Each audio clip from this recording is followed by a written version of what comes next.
Hi guys, welcome back to my channel. If you don't know me, my name is Anna. I'm a clinical psychology doctoral candidate, and here on this channel we talk about real life applications to psychology. So if you're new here, hit like, hit subscribe, hit the bell notification button. Let's get right into it. Today's topic is how to stop letting hate affect you using shadow work. Before we get into it, I really have to explain what shadow work is. So I never learned very much about Carl Jung in school, interestingly, and you guys have been asking me for a video on Jungian archetypal psychology for a while now, and after reading a couple of books on archetypal psychology, I finally understand why. So the shadow is, according to Carl Jung, the part of us that we don't see, that's just out of reach, that's not unveiled in the light. It could be conceptualized as an alternative to what we know as the unconscious or the id, if you're more into Freudian classical psychology, which I am not. The darker side of the self consists of things like impulses, greed, envy, selfishness, rather than morality or executive functioning, what we refer to as the superego. And because we haven't explored this aspect of ourselves, it is the disowned part of us, the side of us that we haven't yet accepted and maybe we haven't even acknowledged exists. But I do want to point out that the shadow self doesn't have to be something negative. It could also include positive things as well. According to Carl Jung, the shadow self includes the parts of us that we rejected in high school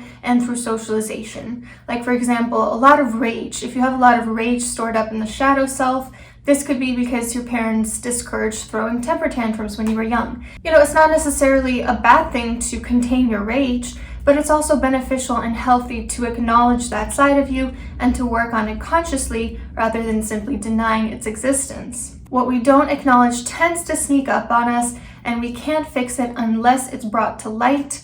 This is why it's important to explore our shadow self. So in this video, I'm going to be talking specifically about using shadow work to kind of protect yourself from haters, how to deal with hate, how to interpret hate. But be aware the shadow work is about way more than that, so let me know if you want a video on a more comprehensive version of what shadow work could entail. So there are kind of two parts to this. First, I'm going to explain how haters, because of their own shadow selves, hate. And then I'm going to explain how you can equip yourself against these haters using your own shadow work. So first, how haters hate because of their unprocessed shadows. You really have to realize that the reason people react so out of line sometimes and so maliciously is because there's something about you or something you've said or something you've done that's activated one of their insecurities or out of control impulses. Like, for example, whenever someone makes a stupid comment like, "What do you know, you look like you're 15?" I know that it's not about me. It's probably that I activated some kind of inferiority complex in them. Maybe they're older, maybe they're my age, but they feel the need to deny what I've activated inside of themselves by putting me down in what they consider to be my place. But for someone who has an understanding of shadow work and other people's driving forces, I know that it's not about me at all in that moment. It could be that they feel like they aren't where they want to be at age 30, 40, 50, or that they see someone younger who is where they want to be in terms of career or relationship or emotional development, whatever it may be, and they realize that they're not satisfied with where they are in life, but instead of examining that, they just put the other person down. Defense mechanisms play an important role in keeping the unconscious unconscious. We find ways to laugh about things that upset us or things we don't want to face, to deny that they're real, to project them onto other people, to regress to an earlier life stage, and so on and so forth. Let me know if you want a video on defense mechanisms specifically. Because defense mechanisms think that they're saving us. They think that they're saving us from something that we do not have the ability to handle right now, something we're not ready to accept, something that's too painful, when in reality, as we very well know in psychology, avoidance of something only gives it power over you, only worsens your anxiety, and only makes things harder for you to face in the long term. So shadow work is, in a sense, putting aside defense mechanisms and digging into the shadow self. Let me give an example of how we only really ever get triggered, like truly triggered, over things that activated something in our lives that we don't want to face. So I was recently watching a YouTube video where two guys were interviewing a former incel to see how he got to that point of life and how he got out of it. And the former incel said that the first time he ever realized there was anything wrong with the incel community was when someone said something disrespectful about the troops, because he had family members who were in the army, and what they had said was something along the lines of, "These veterans look like Chads." Now, there's nothing wrong with supporting the troops, that's not what this is about, but I do find it interesting that throughout the entire dehumanization of women that he saw in these communities, nothing bothered him until something came up that brushed up against something specific to his life, specific to the people he cared about and to his specific identity. Someone with no affiliation to, let's say, the troops might see a comment like that disrespecting veterans and say, "Hey man, that's not cool." Only someone who has an affiliation with a certain group or a certain identity marker is going to write a 5-paragraph comment or completely rethink being in that community because of it. And that's what you need to realize about the people giving you hate. No one hates on something unless they have a personal affiliation with something about you that has triggered something inside of them. This is why it's also important to discern between true criticism and activation of someone's shadow self. If someone is sending you an essay-long respectful criticism, maybe it's not hate, but it's certainly still a sign that something you said or did triggered something very important in them. To say the word trigger doesn't mean necessarily a bad thing. Someone could handle it pretty well, but that doesn't mean it didn't trigger something in them. Trigger could also mean you've resonated with them, or they relate to something you're saying in a very deep way. And a way to trigger someone can be a good thing because you're moving them in a good way. But when we're talking about haters, of course, that's not what we're referring to. We're referring to negatively activating someone. So now that you understand this first part, how no one really sends hate or gives you hate or throws hate your way unless you've activated something about them, now let's focus on how to use shadow work to your advantage when dealing with hate. There is nothing anyone can say to us that will hurt us unless they are activating our conscious or unconscious insecurities. Like some of you guys might know, I love to write. I'm actually almost 100 pages into my book that I'm thinking maybe I'll actually publish this time.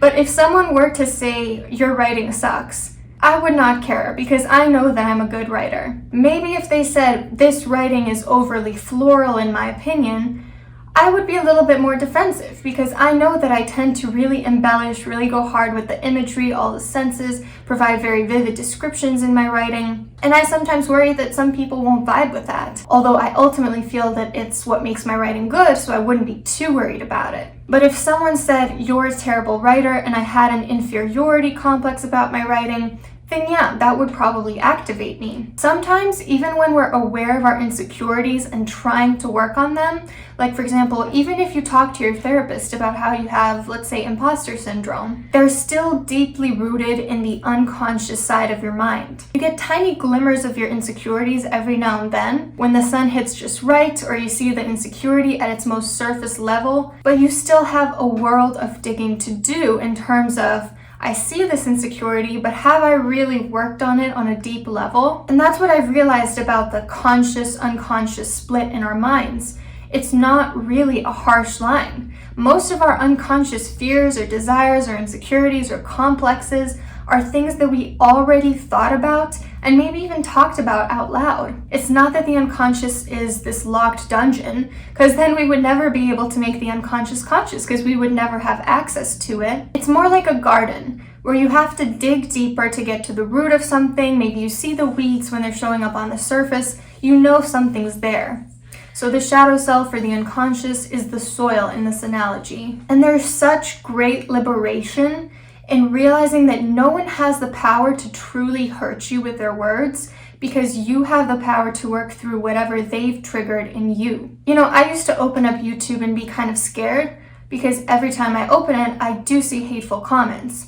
One day, in one singular day, I had someone tell me I'm a disgrace to Romanians, that I shouldn't talk about relationships because I'm not married, that I don't know anything because of my age, that no one should listen to me because I'm a woman, and just one person that said, "I don't like you." Now I no longer do that. I no longer open YouTube with fear. Now I open up YouTube not with fear but curiosity.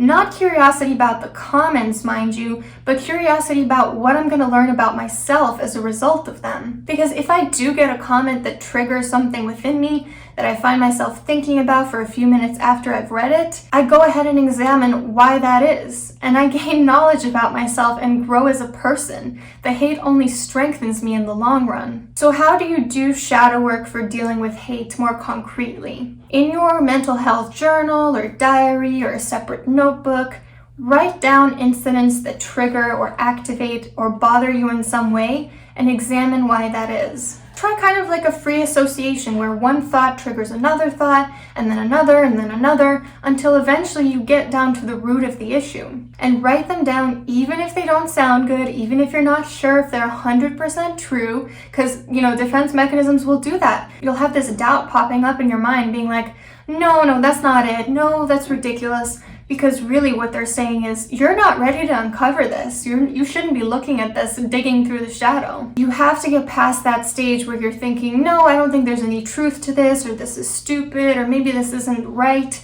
and go through the part where you actually start digging. It sounds broad, and there's really no way to explain this without giving an example. And my own examples are certainly too personal for me to share on here, so I'll try to come up with a realistic fictional example. Let's say that you're a recent mother, and it drives you up a wall when your family members tell you how to parent your child. Your instinct might be to lash out and tell them to shut up, to feel very defensive, very attacked. From your perspective, when a family member tells you how to raise your kid, that is hate. That is something that triggers you.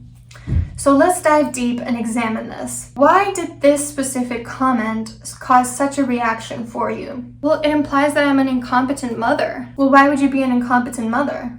Well, honestly, I didn't have the best mother myself, so this is kind of an insecurity that I have. I hope that I can still find a way to be a good mom, but the chances of that are kind of stacked against me given that I didn't have a good mom and I have her genes. Oh, so part of the issue is genetics then? Yeah, actually, I just realized that I have this hidden fear that I'm like her, that I have this abusive tendency lying dormant inside me, even when it's not apparent.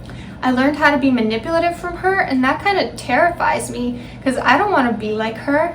I see, but that's not the whole story, is it? I get the feeling that you haven't really dug deep enough yet. Yeah, to be honest, how preoccupied she is with my child saddens me because I've always felt like the black sheep of the family and like I never got the attention that my kid is getting. It's like my family only cares about me by proxy of my child.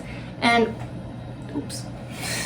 They always ask about the kid, never about how I'm doing. And the truth is, I feel ashamed about admitting this because it's childish of me to want to be spoiled like a baby is. Maybe it's childish, but maybe it's because you never got that attention when you were a child. So that was my little attempt at a dialogue beyond two sides of the screen. Here are some important highlights though. When someone activates your shadow self, it could be because there's some truth to what they're saying, but it could also be that they're just being a hater and happen to stumble upon something that you're self-conscious about. Just because someone triggers your shadow self, just because you uncover some shame or jealousy or parts of yourself that you don't like, doesn't necessarily mean that the other person's hate was always right or justified, especially depending on how hateful the criticism was. Like in this example that I gave, the hate wasn't really hate, it was more about the person's insecurities. But if the hate is truly hate, if it's hateful, if it's not being said in a nice way, if it attacks your character, that doesn't make it okay, even if there is some truth to it. Or it could be that they were right, in which case you kind of have to learn from their criticism and do your shadow work and do better next time. Another highlight from this example, when we bring the unconscious to light, it may initially be something shameful, but that tends to dissipate after we've acknowledged and accepted the shadow parts of ourselves. It's a very continuous, active process that we have to keep doing over and over again, but I have noticed that once something is on paper, I don't really feel bad about it anymore. I just feel kind of intrigued and almost blessed to know that about myself. But you could see in the example how we really started from something more surface level into something deeper, till we really got to this core of Basically, I'm unlovable, I didn't get this affection when I was a child, and now I feel like I deserve this affection, and I'm kind of displacing it and projecting it onto my child getting affection. When in reality, it's not your child's fault that they're getting affection that you didn't. So I hope that this was a useful example for you. If you have ever done anything like this and you feel comfortable sharing your own example down below, I think that could be very helpful for people watching this. But of course, if you don't feel comfortable, I completely understand. This stuff is very personal. Either way, hope this was helpful. Let me know if you want a separate video going more deep on shadow work. And don't forget to hit like and subscribe. Happy New Year. Go check out the rest of this playlist, and I'll see you soon.